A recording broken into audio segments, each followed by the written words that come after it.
HMTಯ ಕಾರ್ಖಾನೆ ಏನಿದೆ ಆ ಕಾರ್ಖಾನೆಯ ಭೂಮಿಯ ಬಗ್ಗೆ ಒಬ್ಬ ರಾಜ್ಯದ DFO ಅವರ ಒಂದು ನಿವೃತ್ತಿ ಹೊಂದೋದಕ್ಕಿಂತ ಒಂದು ವಾರದ ಮುಂಚೆ ಈ ಒಂದು ಆದೇಶವನ್ನ ಹೊರಡಿಸಿ ಕಾನೂನು ಬಾಹಿರವಾಗಿಯೇ ಹೇಳ್ತೀನಿ ನಾನು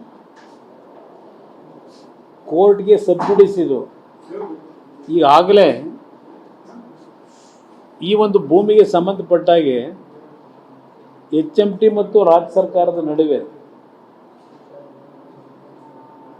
ಇನ್ನೂ ಮ್ಯಾಟರು ಕ್ಲೋಸ್ ಆಗಿಲ್ಲ.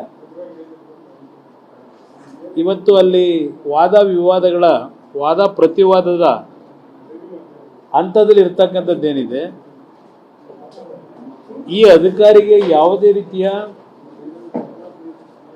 ಈ ರೀತಿಯ ಒಂದು ಆದೇಶವನ್ನು ಮಾಡ್ತಕ್ಕಂಥದ್ದಕ್ಕೆ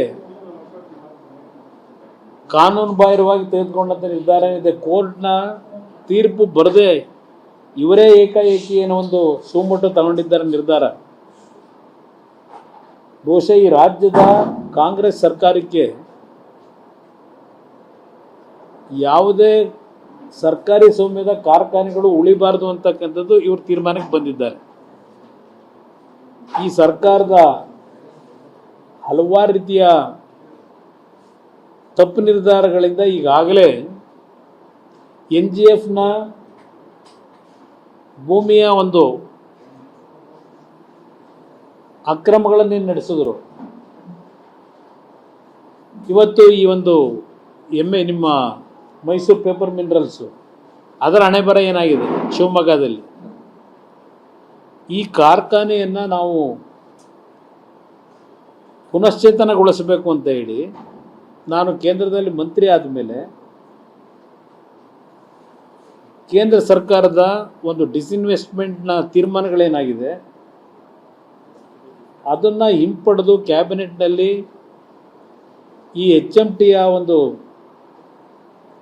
ಕಾರ್ಖಾನೆಗಳಿಗೆ ಪುನಶ್ಚೇತನ ಕೊಡಬೇಕು ಅಂತ ನಾನು ಹೊರಟಂಥ ಸಂದರ್ಭದಲ್ಲಿ ಕಳೆದ ಬಹುಶಃ 1 ವರ್ಷದಿಂದ ಹಿಂದೆ ಇದ್ದಂಥ ಅರಣ್ಯ ಸಚಿವರನ್ನು ಒಳಗೊಂಡಂತೆ HMTಯ ಭೂಮಿ ಮೇಲೆ ಇವರ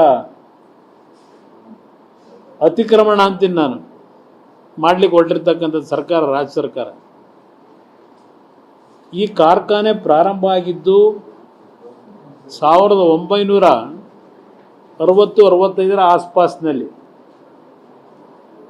ಮೈಸೂರು ಅರಸರು ಆ ಒಂದು ಸಂದರ್ಭದಲ್ಲಿ ಇನ್ನೂ ನಮ್ಮ ಫಾರೆಸ್ಟ್ನ ಕೆಲವು ಆ್ಯಕ್ಟ್ಗಳು ಬರೋದಕ್ಕಿಂತ ಮುಂಚಿನ ಅದೆಲ್ಲ ಒಂದು ಭಾಗ ಆಮೇಲೆ ಚರ್ಚೆ ಮಾಡ್ತೀನಿ. ನಿರಂತರವಾಗಿ HMT ಕಾರ್ಖಾನೆ ದೇಶದಲ್ಲೇ ಪ್ರಥಮ ಸ್ಥಾನದಲ್ಲಿ ಸಾವಿರಾರು ಕುಟುಂಬಗಳ ಬದುಕಿಗೆ ಶಕ್ತಿ ತುಂಬಿದಂಥ ಒಂದು ಕಾರ್ಖಾನೆ ಇದು ಬರೀ ಕೇವಲ ಕರ್ನಾಟಕದಲ್ಲಿ ಅಷ್ಟೇ ಸೀಮಿತವಾಗಿಲ್ಲ. ಹೈದರಾಬಾದ್ನಲ್ಲಿ ಸುಮಾರು 1200 ಎಕರೆ ಭೂಮಿ ಇದೆ ಒಡೆತನದಲ್ಲಿ HMT.